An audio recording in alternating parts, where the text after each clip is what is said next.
IPO means initial public offering का craze आजकल investors के बीच ज़बरदस्त है। हर कोई चाहता है कि उसे किसी अच्छे आईपीओ में शेयर्स अलॉट हो जाए और लिस्टिंग के दिन बम्पर प्रॉफिट हो, लेकिन कई बार मेहनत से अप्लाई करने के बाद भी अलॉटमेंट नहीं मिलता। तो सवाल ये है, गलती कहाँ हो रही है? कहीं आप भी तो कोई ऐसी छोटी सी मिस्टेक नहीं कर रहे हो जो अलॉटमेंट के चांस ख़त्म कर रही है?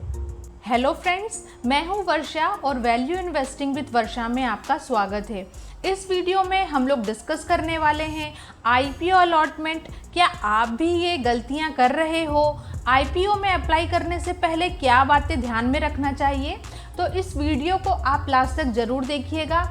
आईपीओ अलॉटमेंट से रिलेटेड आपको काफ़ी सारी इन्फॉर्मेशन मिलने वाली है और अगर आपने चैनल को फर्स्ट टाइम विजिट किया है तो आप चैनल को लाइक, शेयर एंड सब्सक्राइब करना ना भूलें। चलिए वीडियो में आगे चलते हैं। सबसे पहले आईपीओ अलॉटमेंट का गेम देखते हैं कि असली सच क्या है। सबसे पहले ये समझ लो कि आईपीओ अलॉटमेंट कोई सिंपल प्रोसेस नहीं होता है।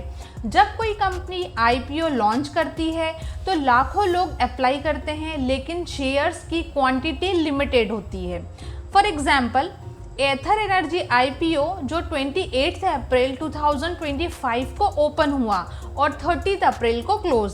इस आईपीओ को 1.5x सब्सक्राइब किया गया, यानी कि 5.11 लाख शेयर्स के अगेंस्ट 7.66 करोड़ शेयर्स के लिए एप्लीकेशन आए।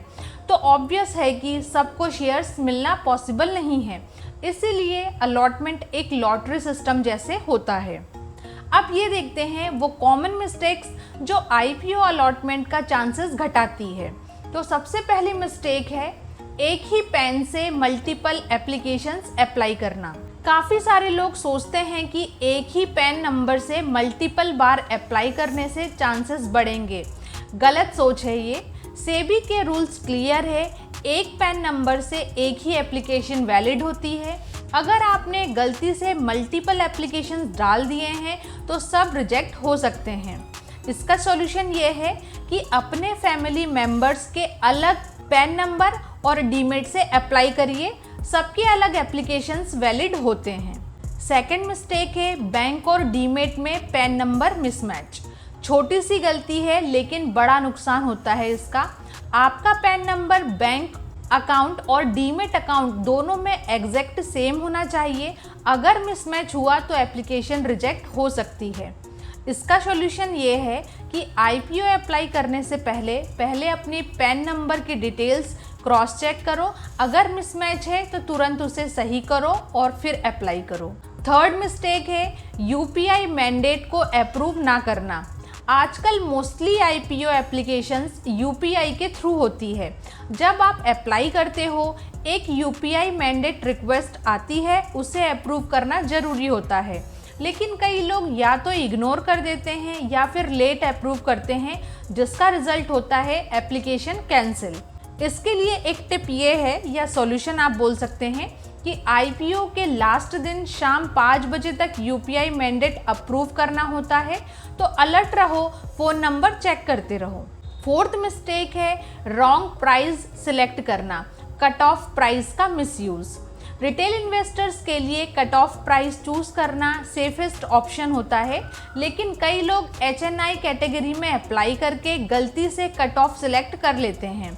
याद रखें, रिटेल इन्वेस्टर हो तो कट ऑफ टिक करो और एचएनआई हो तो एग्जैक्ट प्राइस मेंशन करो। फिफ्थ मिस्टेक है इनएक्टिव डीमेट अकाउंट। कई बार लोग अप्लाई तो कर देते हैं लेकिन उनका डीमेट अकाउंट इनएक्टिव होता है या केवाईसी अपडेट नहीं होता है। ऐसे में शेयर्स क्रेडिट ही नहीं होंगे और एप्लीकेशन रिजेक्ट हो जाएगी।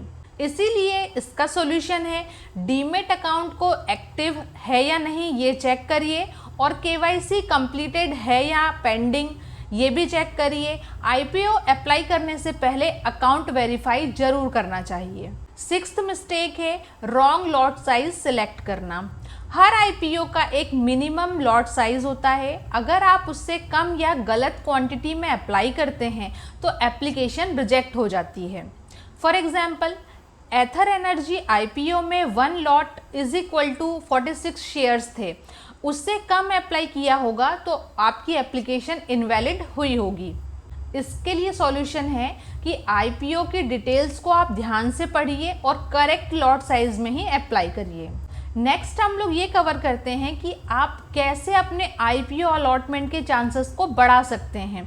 कोई भी श्योर शॉर्ट रूल तो है नहीं कि आपको आईपीओ में अलॉटमेंट 100% मिल जाएगा, बट येस आप उसके चांसेस को बढ़ा सकते हैं कुछ ट्रिक्स से। फर्स्ट ट्रिक है टाइम से अप्लाई करना। लास्ट डे का वेट मत करिए। अगर आप आईपीओ में अलॉटमेंट चाहते हैं तो आप पहले से ही अप्लाई कर दीजिए।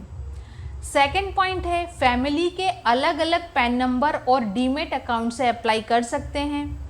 थर्ड पॉइंट है रिटेल कैटेगरी में अप्लाई करिए। रिटेल इन्वेस्टर्स के लिए 35% कोटा होता है। और फोर्थ टिप है ट्रस्टेड ब्रोकर यूज़ करिए जिससे कि एप्लीकेशन सही से प्रोसेस हो पाए। सो एवरीवन, अगर हम लोग कंक्लूड करें तो आईपीओ अलॉटमेंट कोई रॉकेट साइंस नहीं है, बस छोटी छोटी गलतियों से बचना है हमें, जैसे कि pan mismatch, UPI mandate approve ना करना, रॉन्ग लॉट साइज, इन सब से आपको बच के रहना चाहिए। जैसे कि एथर एनर्जी आईपीओ जैसे एग्जाम्पल बताती है कि अलॉटमेंट सिस्टम लॉटरी जैसा होता है, लेकिन गलती ना करके आप अपने चांसेस डेफिनेटली इम्प्रूव कर सकते हैं। क्या आप भी आईपीओ में इन्वेस्ट करते हो? क्या आपने कभी ये गलतियां करी है? नीचे आप कमेंट करके ज़रूर बताइए। चलिए वीडियो को यहीं पर क्लोज करते हैं। अगर आपको वीडियो इन्फॉर्मेटिव लगा हो तो आप हमारे चैनल को सब्सक्राइब कर सकते हैं, क्योंकि इसी टाइप के नॉलेजेबल वीडियोस मैं आपके लिए लाते रहूँगी। और हाँ, आईपीओ से रिलेटेड अगर आपके माइंड में कुछ क्वेश्चन है तो आप कमेंट सेक्शन में ज़रूर लिख दीजिए, मैं डेफिनेटली उसका आंसर दूंगी। चलिए मिलते हैं किसी और नए वीडियो में, तब तक के लिए हैप्पी इन्वेस्टिंग।